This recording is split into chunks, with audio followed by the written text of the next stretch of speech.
തൃശൂർ ആനക്കല്ലിൽ ഭാര്യയെ ഭർത്താവ് കഴുത്ത് ഞെരിച്ചു കൊന്നു. അവണിശ്ശേരി സ്വദേശി ഉണ്ണിമായ ആണ് മരിച്ചത്. ഭർത്താവ് ശിവപ്രസാദിനെ പോലീസ് കസ്റ്റഡിയിലെടുത്തിട്ടുണ്ട്. വിവരങ്ങളുമായി ലെവിൻ കെ വിജയനാണ് ചേരുന്നത്. ലെവിൻ, എന്താണ് പോലീസ് നൽകുന്ന വിവരങ്ങൾ?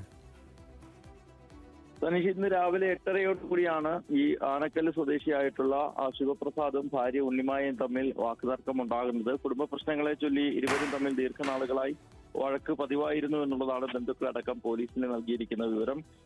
ഇന്ന് രാവിലെ 8:30 ജോലിക്ക് പോകാൻ തുടങ്ങിയ ഉണ്ണിമായയുമായി ഭർത്താവ് ശിവപ്രസാദ് വഴക്കുണ്ടാവുകയും പിന്നീട് ഇതിനിടയിൽ ഇയാൾ യുവതിയുടെ കഴുത്തിൽ പിടിച്ച് ഞെരിക്കുകയുമായിരുന്നു. പിന്നീട് ഇയാൾ വീട്ടിൽ നിന്ന് ഇറങ്ങി പോവുകയും ചെയ്തു. ഈ സമയത്ത് യുവതി എഴുന്നേൽക്കാതെ വന്നതിനെ തുടർന്ന് ബന്ധുക്കൾ നടത്തിയ പരിശോധനയിലാണ് ചലനമറ്റ് കിടക്കുന്ന നിലയിൽ കണ്ടത്. പിന്നീട് തൃശൂർ ജില്ലാ ആശുപത്രിയിലേക്ക് എത്തിച്ചെങ്കിലും മരണപ്പെടുകയാണ് ഉണ്ടായിട്ടുള്ളത്. പ്രാഥമികമായി ഇയാൾ കഴുത്ത് പിടിച്ച് ഞെരിച്ചതിനെ തുടർന്ന് യുവതി മരണപ്പെട്ടതാകാമെന്നുള്ളതാണ് സംശയിക്കുന്നത്. വിശദമായ പരിശോധനകൾ നടത്തേണ്ടി വരുമെന്നാണ് പോലീസ് പറയുന്നത്. പോസ്റ്റ്മോർട്ടം റിപ്പോർട്ടിനായി കാത്തിരിക്കുന്നത്.